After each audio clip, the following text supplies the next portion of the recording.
Well, if you don't recognize his flashing smile, you must have been living in a tunnel all your life, because that's it. Tony Orlando. Tony Orlando. The one and only Erik Estrada, and I'm so excited to meet him and everybody around here. This place is packed.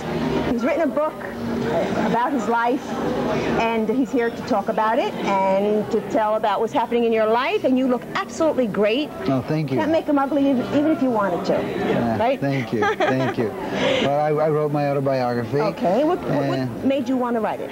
Well, I didn't want to write it when I was first approached. I didn't feel like, you know, I had anything to say until it was pointed out to me that, hey, remember what happened to you in Hollywood? Remember all the rag magazines? Remember all the dish that you took for a long, long time? And I was within my rights when I took on MGM about my net profits participation, and I got blacklisted more or less afterwards because I took on the system, and you don't do that.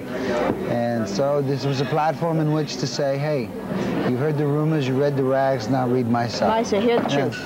I was born in New York City, in Harlem Hospital, raised in Spanish Harlem, and then later on we moved to the West Side. And what gave you the desire? I mean, you couldn't avoid this business with those looks. I mean, you couldn't, that body, right? I mean, but what provoked you to start, you know, sending out your resume or getting him? Who encouraged you?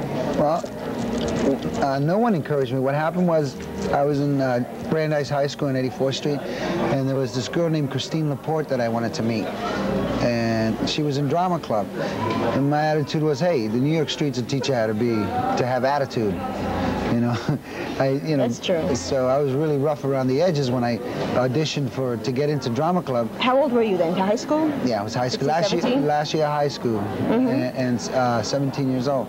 And I got into drama club, and I really liked it, and it really lit me up, and I liked the type of kids that I would meet in there. You know, not the usual gang that I hung out with. And I started doing scenes and plays, and we get homework so you pick out another actor in the class, fellow, to work out scenes on your own. And I like the process of creating something and then doing and performing it. And I fell in love with it, and I decided to become an actor. How did the audition for Chips come about? What happened between that time? That came after 9 years already of, you know, chasing the career, of moving to California, and auditioning and going for parts, and you know, and getting parts. The creator of Chips, his name was Rick Rosner. He had seen me in The New Centurions, which was my second job in a movie, in a major picture. And he wanted me to be brought in to meet and then possibly audition and read for him and the producers at MGM.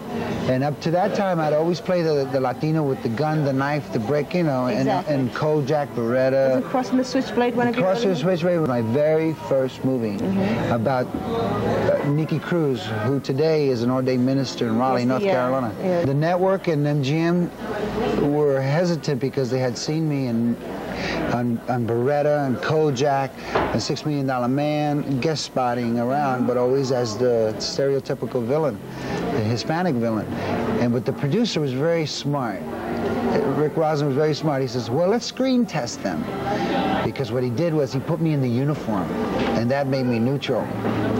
And then, and then the rest is... The rest is history. History. Yeah. When Chips ran for what, about 6 years? 6 years total. And then what happened? Then what did you decide to do? I decided to find another job because I took on MGM, I took on David Beagleman and all that, and so in the book. It got pretty tough. I ended up with a bad boy reputation, and I couldn't get arrested. Do you have any regrets about all that happened? Well, you had no control about what happened, but about what you did about it. Do you have any regrets? Not regrets, but I would have done it a little different. I would have surrounded myself with better people. Not that everybody around me was bad. It's just that some of them didn't have my best interests, you know, at heart.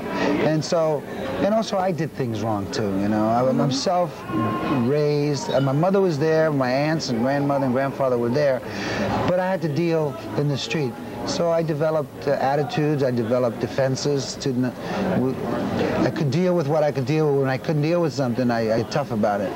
Do you have children? I have children from a previous marriage. And how old are they? Brandon is 9 now, and Anthony is 11. I suppose you must take a lot of care and try to be very supportive and there and give them what you didn't have. Yes, but with Nana's help, because she's one of 12, she's taught me to make them respect first, which they, which is natural. And she says, don't be their friend. Don't be their buddy, be their father. And because I choose to get divorced because I was totally unhappy, and in the book it tells you why I got married and why I got divorced. One marriage? No, I had I had a little fling in 1979. Read the book. Well, what a piece of work that was. So what would you like your future to be like? What would you like to do that has not happened yet? What would you like? If you could just design the future for you. I want to get married to Nanette. I want to have children, and I want them under my roof. In other words, I want to be there.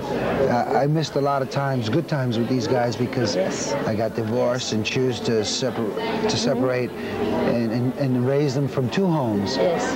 But it's been very difficult because the ex-wife hasn't gotten over it. Those things happen. So it's been really tough. So I missed out on that, and I want that, and I want to have the kids there with me. That's priority now. My career comes second now. It's either going to be one or the other. Another series where, a grueling hour series will keep me out of the house a lot, but a half-hour sitcom is great, because the work schedule on a sitcom is you go in on Monday for 2 hours, and you sit around a table and you read.